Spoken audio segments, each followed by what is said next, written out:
हाँ फ्रेंड, तो 2003 में शादी हुआ और 2004 में मेरे दोनों में मतलब 2004 में मतलब बड़े वाला मेरा लड़का हुआ। और वही साल मेरे आप लोग बोलते हैं मेरे हस्बैंड का जॉब कब लगा था, शादी से पहले लगा या मतलब बाद में लगा? तो नहीं, शादी के पहले मेरा हस्बैंड का मतलब नहीं लगा था, शादी के बाद लगा था। जबकि मेरे बड़े वाला लड़का था पेट में, जब उसको जन्म हुआ था तो वही दिन उसको मेरिट में इसको पापा का नाम आया था। तो दोनों दिन खुशहाली थी, गांव में भी खुशियाँ था। लेकिन जब जन्म ली थी तो मातम था। लेकिन एक तरफ से जब ऐसा सुने लोग तो गांव में लोग में खुशियाँ था, किसी को जलन भी था कि विधवा के लड़की के उसको आदमी सरकारी नौकरी कैसे कर लिया। बहुत उनको अचरज के बात हुआ। तो कहते हैं ना कि ऊपर वाला जब किसी को कर्तव्य मेहमानी और काम देखते हैं ना तो ईश्वर ज़रूर पूरा करते हैं।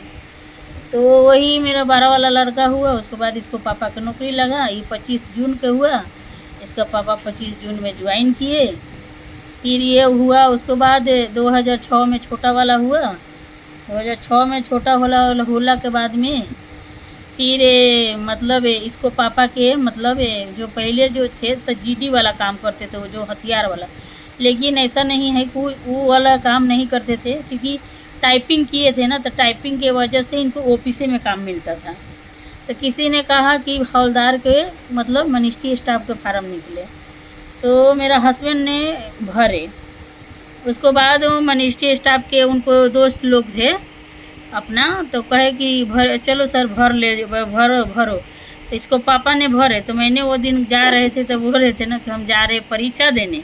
तो मैंने गुस्सा में बोली थी फ्रेंड कि ये इतना उम्र हो गया अभी परीक्षा दे रहे हैं, पढ़ाई कर रहे हैं, ऐसे मैंने बोला। लेकिन ये चीज़ का लक हो गया, ऐसा कुछ नहीं।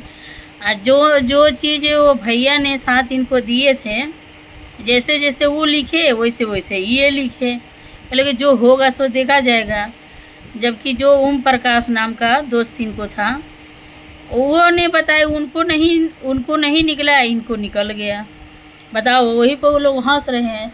तो नसीब के ऊपर वाला जानते हैं। जबकि हम अभी मायके में थी, जब भी बच्चे होते हैं तो हम मायके में आ जाती थी। तो तभी मेरा मतलब डिप्रेशन के शिकार बन गई।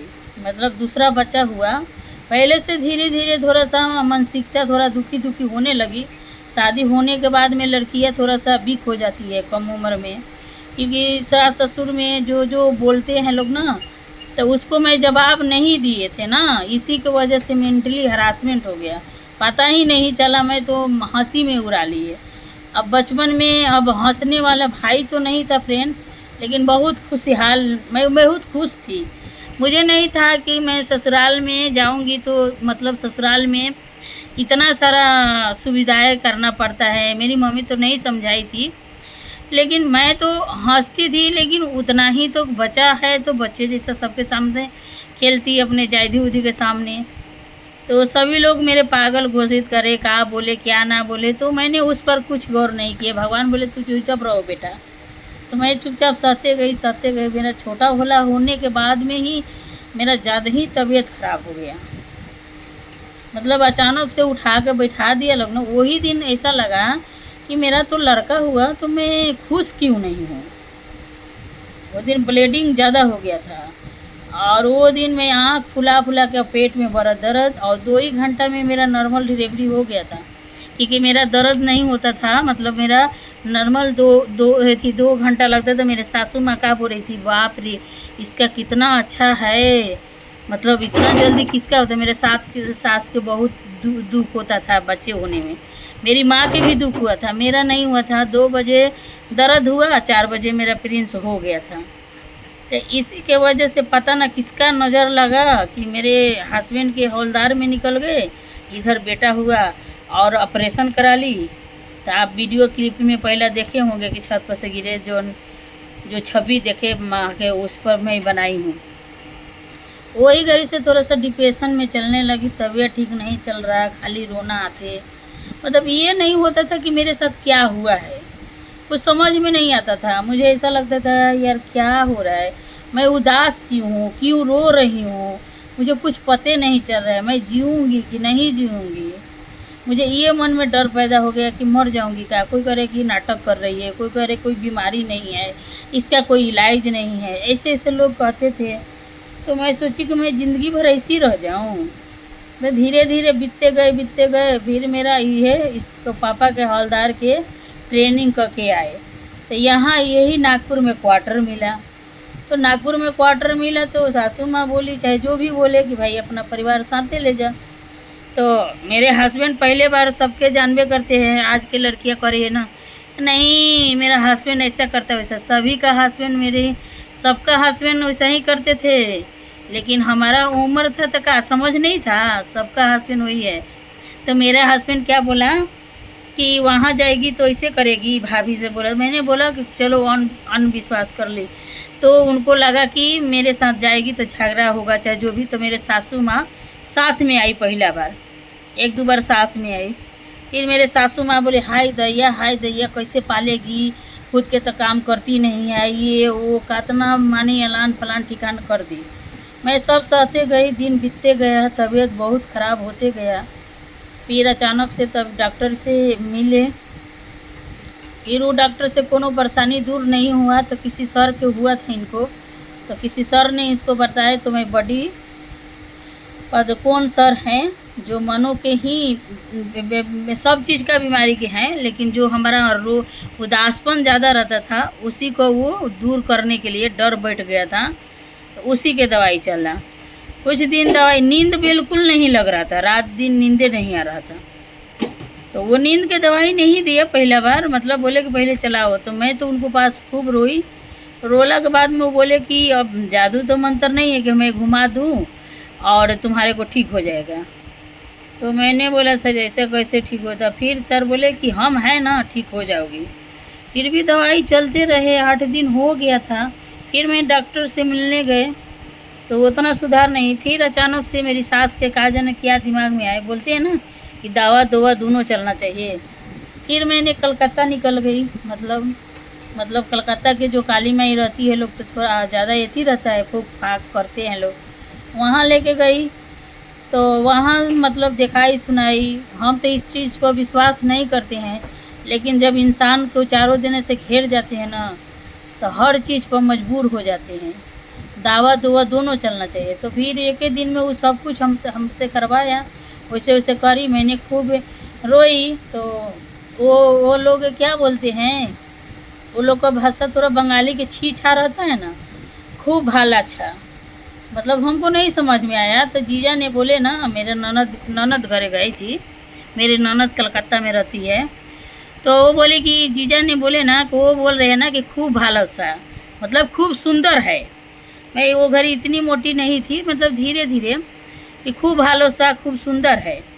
तो मुझे सब कुछ परिक्रमा किए। बोले कि आप ये मतलब बॉडी हिल रहा है। तो फ्रेंड हमारा बॉडी नहीं हिलेगा तो हम कैसे बताएंगे। अब वही चीज़ आके और घर पर कह के जीजा को हंसा रहे थे और जीजा भी हंसा रहे थे, मेरा नंदोसी। कि क्या बोले, हम कहने का जीजा वो बोल रहे कि हिल रहे थे, तो हमारे हिले नहीं रहे। तो मैं उस पर विश्वास किए। थोड़ा बहुत भगवानों की भी कृपा रहता है। ट्रेन 2 बार कलकत्ता मैंने गई हूँ, फिर भी मेरा आदमी का पिताश्री वहीं से ड्यूटी किए हैं और वहीं से मेरा हस्बैंड पढ़ाई किए हैं। थोड़ा वहाँ के चिड़ियाघर थोड़ा अच्छा है। दिल्ली तो जाएंगे, लेकिन वो बोल रहे थे कलकत्ता जाने के लिए। तो कहने कि ठीक है चलेंगे। अभी तो मामा ही शादी हुआ आ गया है, तो मेरी मम्मी बोल रही है कि हम अपना मामा ही जाने के लिए। तो देखते हैं क्या होता है, मेरा लड़का के एग्ज़ाम कब तक होता है, तो देखते हैं मामा ही जाएंगे। बहुत दिन हो गया है गए, मतलब गया हुआ। जब ये 1 साल का था तो नाना मरा था ना, नाना मरे थे ना, तभी मैं गई थी इसको लेके। सब मेरे मने हमारा मामा के लड़की से मुलाकात होगा थोड़ा सा, देखते हैं। तो यही ज़िंदगी में बहुत सारा उतार चढ़ाव होता है फ्रेंड। और मेरा तो, मैंने 3 बहनें में तीनों भगवान मेरे तीनों बहन का लड़के दिए थे। मुझे नहीं पता था कि कुछ ऐसा ज़िंदगी में तूफ़ान आएगा कि मतलब सब उखाड़ के लेके चला जाएगा। तो कहते हैं ना कि समय को कोई नहीं जानता है फ्रेंड। कब किसका साथ का हो जाए कोई नहीं जानता। मैं नागेपुर थी तभी मेरा बहन बेटा 2017 में रोड एक्सीडेंट में ख़त्म हो गया। ट्रेन वो बीतते गया उसके बाद बीतते गया। फिर उसके बाद 2023 में मेरा जीजा रोड एक्सीडेंट से संडे के ख़त्म हो गया। तो मैं तो सोची मेरा सब दुनिया ही ख़त्म हो गया। तो 23 में रही, 24 में मेरी मम्मी के पास रही, 1 साल रही। तो 25 में दिसंबर पिछले महीना में आई थी, ये महीना में। तो 1 साल हो गया गांव से आना। बीच में गई थी, मेरा बहन का लड़का का शादी था ना, उसी में। तो फ्रेंड ऐसा है ना कि बहुत सारा हमारा संघर्षण है ना, कि संघर्षण के तोड़ नहीं है कि कितना संघर्षण है। ये चेहरे के पीछे नो बहुत सारा गम है। हाँ फ्रेंड, ये तो बात छोड़ो, ये तो बहुत लंबा कहानी है। बाद में धीरे धीरे क्लिप मैं बताती रहूँगी इसी में बीच बीच में। हाँ फ्रेंड, एक बात और बोलती हूँ, social media. Friend social media पर मैंने आई तो मुझे पैसे के लिए तो नहीं आई थी। अपना वही मैं आपसे बोली कि थोड़ा अच्छा नहीं लग रहा था, किसी से बात अभी नहीं, सब अपने अपने मोबाइल में, उसी को हम अपनाए। तो धीरे धीरे हमारा सब्सक्राइबर बढ़ने लगा, चाहे कुछ करने लगा, धीरे धीरे बोलना आ गया, चलने आ गया। तो मैंने सोची कि चलो होने हम भी यूट्यूब खोल देते हैं। तो फ्रेंड हम यूट्यूब खोले थे 2023 में खोले होंगे, लेकिन उसमें हम स्टार मार्कर पर जो गाना गाते थे ना 24 में, तो स्टार मार्कर पर गाना गाती थी वही वाला अपलोड करती थी। तब तक ले उसमें कोई स्ट्राइक नहीं आया, कॉपीराइट नहीं आया। जैसे मैंने 2025 में चैनल खड़ा किए, रिंकू के दुनिया नया चैनल खड़ा किए, जिसमें अपना वीडियो डालती थी, कॉमेडी डालती थी, किसी के साथ ज्वाइंट करके डालती थी, और कभी कभी रिलेक्शन चैलेंज थी पवन भैया के जब रिलेक्शन हो रहा था तो को वीडियो मैंने उठा के डाली थी। ओके वजह से शायद मिलियन में गए, लोग पसंद किए। धर्मेंद्र सर मर गए थे तो उसको श्रद्धांजलि सभी कोई दी, तो मैं भी डाली, तो वो भी गया था, मतलब इतना। तो एक लड़का के साथ मैं कॉमेडी कर रही थी, तो उसको साथ मतलब इंस्टाग्राम के साथ लोगों हमको पसंद किए, तो वो भी मैंने डाली। अचानक से सब्सक्राइब बढ़ते गया फ्रेंड, बढ़ते गया। अचानक से 6,000 सब्सक्राइबर पूरा हो गया। मतलब वो मुझे तो लगता है कि 6 महीने में पूरा हो गया। लेकिन अचानक से ऐसा भी आया कि मेरी सासू माँ कहती हो गई, तो बीच में गैप हो गया। तो अब हमेशा डालती रहोगी तभी तो अकाउंट चलता है। तो उस पर नो फ्रेंड, वही के वजह से मैंने ज़्यादा मतलब आगे आने लगी। कभी कभी अपना जैसे मिंत्रा के सामान मंगाती थी, चाहे अपना ज्वेलरी कलेक्शन आप लोग जैसे दिखाती थी तो मैंने दिखाई थी। तो ज्वेलरी कलेक्शन में हमारा 7-8 हज़ार व्यूज गया था ब्लॉग में। एक बार ब्लॉग में मेरा लड़का पिछले साल की बात कर रहे हैं, पिछले साल मैंने बोले इससे कि बेटा रे हम जा रहे हैं, शिवरात्रि किए थे, तो इसने ब्लॉग बनाया। वो ब्लॉग मैंने डाल दिया, शायद 1 घंटा में 9,000 लोग चलने लगा, मतलब 900 लोग देख लिए। मैं बोले कि बेटा इसे कुछ दिन माने उस पर प्रचार भी आना लगा है, सब कुछ होने लगा था। फिर अचानक से वही स्टार मार्कर के गाना के वजह से, मतलब कॉपीराइट के वजह से सब बंद हो गया। अब बंद हो गया तो परसों मैंने एक ऐसी बीजेपी पर और राघो चाटो पर थोड़ा सा, मुझे नहीं मालूम था कि ये बात वीडियो में बनाना चाहिए, हमको क्या पता है इस सब के बारे में, मुझे सच लगा वैसे मैं बनाई। तब उसमें कॉपीराइट नहीं लगा है, लेकिन जब हम स्टूडियो खोल के देखे तो उसमें हरा नहीं दिख रहा है, रेड। तो मैंने लड़का से बोला बेटा देखना ये लाल दिख रहा है, कुछ वीडियो के वार्निंग आया है क्या?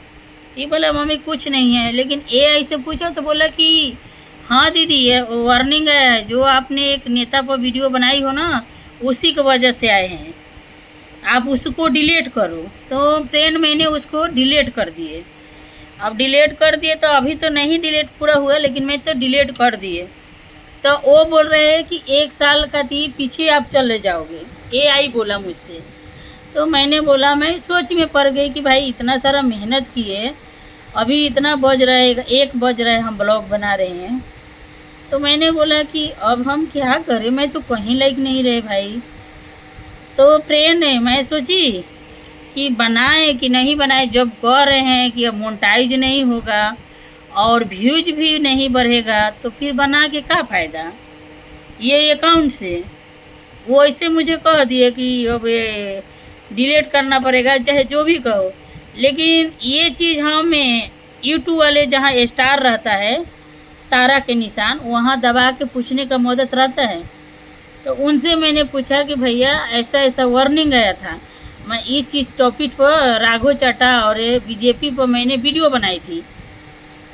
अब मुझे ये सब नहीं पता था कि इस पर वीडियो बनाने से मतलब कॉपीराइट आ सकता है, चाहे चैनल का खतरा है। तो कहा हमारा 1 साल का चैनल मोनेटाइज नहीं होगा, पीछे हो जाएगा। तो वो भैया बोले कि ऐसा कुछ नहीं है, वो आदमी झूठ बोल रहा है, वो आपको वार्निंग दिया है कि अगर दोबारा वही गलती करोगी तभी वो चीज़ के वो कॉपीराइट नहीं स्ट्राइक लगाता है, अगर वही गलती बार बार दोहराओगी तो। ऐसा कुछ नहीं है कि तुम्हारा इतना मेहनत है और अचानक से वो कॉपीराइट लगा देगा, ऐसा कुछ नहीं है। तो वही भैया ने बोला तो थोड़ा मन में शांति मिला। मैंने बोला कि भैया वीडियो बना सकते हैं ना? तो बोले हाँ हाँ क्यों नहीं, बस अपना रियल कंटेंट डालना, किसी को मत डालना। अगर जो आप लिपस्टिक वाला वीडियो बनाती हो वो डालना, और जो ब्लॉग में जो अपना घर से रिलेटेड काम करती हो वो डालना, और जो खाना से बनाती हो वो भी डालना, और जो अपना कहानी ज़िंदगी के है तो वो भी डालना। लेकिन किसी को वीडियो मत डालना, अपना ओरिजिनल कंटेंट डालना। तो कहनी ठीक है भैया मैं नहीं डालूँगी। तो यही के वजह से फ्रेंड हमारा तो डर हो गया था। तो एआई कभी कभी झूठ बोलता है, तो वही भैया ने समझाया कि डरने की बात नहीं है, ऐसे कैसे 1 साल पीछे चल जाएगा और मोनेटाइज नहीं होगा। तो मैंने भैया से बोला कि टोटल मिला के उसमें 3 मिलियन व्यूज हुआ है, सब टोटल मिला के, माने सॉफ्ट और ये थी ब्लॉग मिला के हुआ था। तो भैया ने बोला कि ऐसा कुछ नहीं होता है, उस सब डिपेंड करता है कैटेगरी पर कि कौन लोग ज़्यादा देखे हैं, कौन लोग कम देखे हैं, कौन कैसा देखे हैं, कौन कैसा नहीं देखे हैं, उस पर डिपेंड होता है। तो भैया से बोले मैं भैया इतना तो मुझे मालूम नहीं है, मैं तो वीडियो बनाती गई और मुझे कोनो सिखाने वाला नहीं है ना, कोई सहारा है। हस्बैंड है तो अपने ड्यूटी में है, बेटे अपने कॉलेज में रहते हैं, कोई अपने अपने बिजी है, तो हमारा कौन देखता है। तो मैं अकेले रास्ता पर चल दी हूँ, पता ना मंजिल मिले या ना मिले, मेरा कोशिश जारी रहेगा। तो फ्रेंड वही भैया ने समझाया तो थोड़ा तसल्ली मिला। तो आप लोग का क्या निर्णय है, आप लोग कमेंट में बताना कि ये चीज़ अपन ओरिजिनल डालना है या क्या करना है। और एक बात और फ्रेंड, अभी ये एगो चीज़ भैया से मैंने पूछा कि भैया अगर आप झूठ बोलोगे ना तब आगे दुनिया में चलते हैं, अगर हाँ में हाँ मिला के चलेंगे तभी आगे चलते हैं। तो कह रहे कि हाँ रिंकू दी सही बोल रही हो, यहाँ लोग नो अपना हाँ में हाँ मिलाओगे ना तो आप नहीं आगे बढ़ोगे, लोग यही करते हैं। तो क्या करना है, वो उसमें हाँ में हाँ मिलाना है। तो बताओ अब झूठ बोल के पढ़ाई का कमाई करना है, यही तो होता है, यही तो सोशल मीडिया से मिला सीख। भैया ने तो यही बोला कि उसमें हाँ मिलाना है, लेकिन बोला कि ऐसे तुम कुछ भी कह सकती हो, कॉमेडी किसी पर कर सकती हो, लेकिन अपना ब्लॉग में ऐसी के बीजेपी या कांग्रेस के बारे में मत करना कोनो बात। यानी कि थैंक यू सो मच भैया इतना समझाने के लिए। इतना तो कोई हमको समझाए नहीं, लेकिन आप समझा दिए, आज के बाद नहीं करेंगे। तो वही बात हुआ फ्रेंड कि मैं जान गई, आप लोग बताते हैं तो ऊपर हम डिपेंड नहीं करते। मैं किसी एआई के भी बात नहीं समझी, क्योंकि वो सही नहीं बताया, बोला कि 1 साल पीछे चल जाएगा। तो भैया ने बोला कि 1 साल कैसे पीछे चल जाएगा, मेहनत नहीं देखता है। हाँ फ्रेंड, एगो में 3-3.5 हज़ार सब्सक्राइबर है, वो 2000 हम 24 में खड़ा किए थे, या एगो 2025 में खड़ा किए थे, एक 2023-22 में खड़ा किए थे। लेकिन मैं चलाती नहीं थी। वही को स्ट्राइक आया था वो, मतलब ये थी पर, तो वही 2-3 हज़ार वाला 3,500 वाला पर उस ओहू पर मिलियन में गया था। उसमें भी धर्मेंद्र सर, चाहे पवन भैया के, चाहे हम भी के साथ में है, कॉमेडी एक लड़का कर उसको साथ है, तो वो में गया है। तो सभी लोग तो कम्युनिटी वैसे ही करके वीडियो बनाते थे, तो लोगों को पसंद आया तो सब्सक्राइब किए। तो जब वो वाला चीज़ बंद हो गया तो लिप्स वाला चाहे कुछ, तो वो लोग को उतना पसंद नहीं आया। तो धीरे धीरे अब जनता उसमें ढल रही है, पसंद कर रही है। अभी अभी सब्सक्राइबर तो ज़्यादा बढ़ता नहीं है, लेकिन 5-10 बढ़ता है, इससे ज़्यादा नहीं। अब पहले बहुत बढ़ता था, अचानक से 6,000 इस 25 में खड़ा किया, अचानक से 0 से 6,000 कैसे हो गया, यही बड़ी बात है। लेकिन मैं ये सब आप लोग से नहीं बताए। अभी 6,300 हुआ है, तो अब ईश्वर का मर्जी है। हाँ सर, 3,000 वाला पर फ्रेंड सब टोटल मिला के उस पर 4,000 मिलियन है। तो वो मैं भैया से बोले कि भैया उसमें तो सर 4 मिलियन हो गया है, तो 4 घंटे का वॉच टाइम हो गया ना, तो करेंगे नहीं उसमें देखो, अपना लड़का से दिखाओ। तो उसमें फ्रेंड 2 सितंबर के टाइम दिया है कि 2 सितंबर के मतलब वो जा प्ले लिखा रहता है ना, उस प्ले को दबाना पड़ता है तो वो अपने खुल जाता है लॉक। एगो में दिया है थोड़ा लंबा, जोना में स्ट्राइक नहीं कर रहे थे, कॉपीराइट आया था 6,500 वाले में, उसको मैं थोड़ा टाइम दिया है। तो चलो, हम तो भगवान पर रहते हैं, अगर जो मेरा नसीब में होगा तो ज़रूर आए मिलेगा, और जो नसीब में नहीं रहेगा तो आके भी चला जाएगा। तो फ्रेंड इतना ही तक, तब तक के लिए बाय बाय। अपनों के ख्याल रखना और बाय बाय। ढेर सारा प्यार देना। अगर हमारा वीडियो अच्छा लगे तो लाइक शेयर सब्सक्राइब करना, और थोड़ा सा एक सपोर्ट कर देना एक हाउसवाइफ के, क्योंकि आप लोग का एक लाइक और एक सपोर्ट से हमारा हाउसवाइफ का मनोबल बढ़ते हैं। हो सकता है कि माताएं बहनें नहीं करेंगे, तो आप लोग देवरे लोग से बोल रहे हैं, देवर जो बेटा लोग हैं, चाहे भाभी, चाहे दादा लोग हैं, वो भी लोग चला रहे हैं, वो लोग से कह रहे हैं एक हाउसवाइफ के एक लाइक कमेंट कर दीजिए, बस उसी से हमारा खुशियाँ मिलती है। तब तक के लिए इतना ही, बाय बाय। ढेर सारा प्यार देना।